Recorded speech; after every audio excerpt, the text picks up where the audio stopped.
Let me ward off a myth. You know how some people have this idea that Islam was spread by the sword, right? As if it's like jam or something, you spread it by the sword, you know?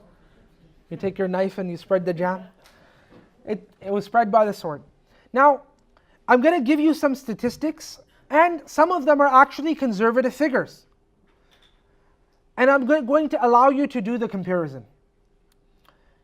The recent Iraq invasion had over 1 million people dead, killed, okay? This was within most of our lifetimes. Some of you may know it, the elderly over here definitely know it, okay?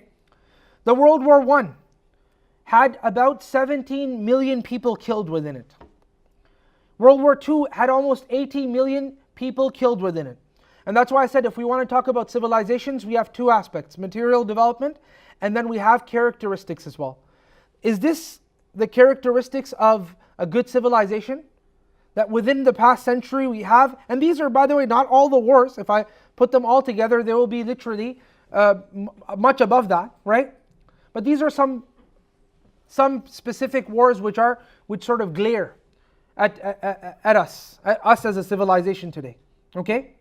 Now, the same people who have done this, these massacres, all of which were largely for two purposes, for money and power, and this is established by almost all historians without any differences of opinion. I'm not saying anything controversial here.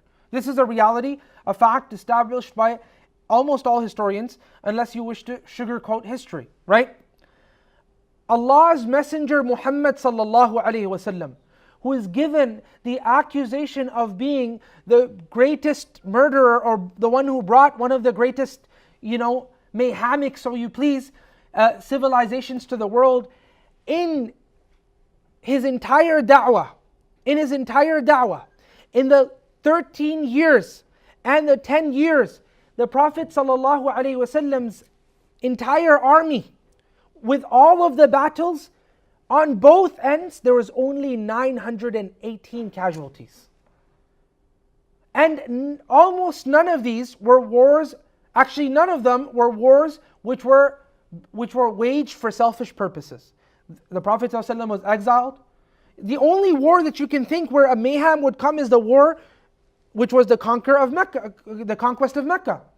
Now when the Prophet ﷺ conquered Mecca, how many people did the Prophet ﷺ commanded to be killed? The Prophet ﷺ commanded only 6 people to be killed.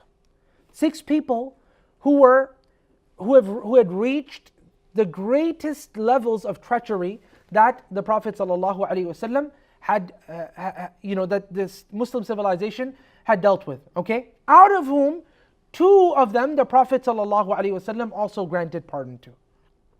Out of whom one of them came to the Prophet ﷺ and sought his pardon in Medina. The Prophet ﷺ pardoned him as well. Sallallahu alaihi wasallam. All the rest of them, the Prophet spoke to them and he said, "Ma tadhunnun anni fa'ilun bikum." What do you think I will do to you?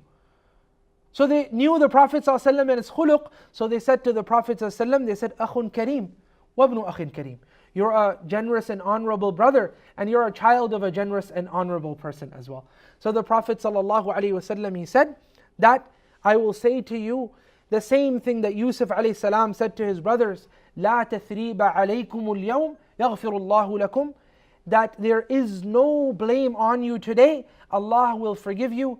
And the Prophet ﷺ said, "Idhabu fa antum at-tulaqa." Leave as you are all free to go. You're all given permission to leave. Don't worry, there's no harm onto you. This is the entirety of Mecca. Not a single person killed except 4 people who had, as I said, reached. Out of those 6, 2 got to the Prophet sallallahu alaihi wasallam. Him with his own mouth, he could not he could not reject anyone apologizing to him. So when they apologized, they got to him before the army had gotten to them. They said to him, "Would you accept us? Would you accept us?" A couple of times the Prophet sallallahu alaihi wasallam let them go, right? Sallallahu alaihi wasallam.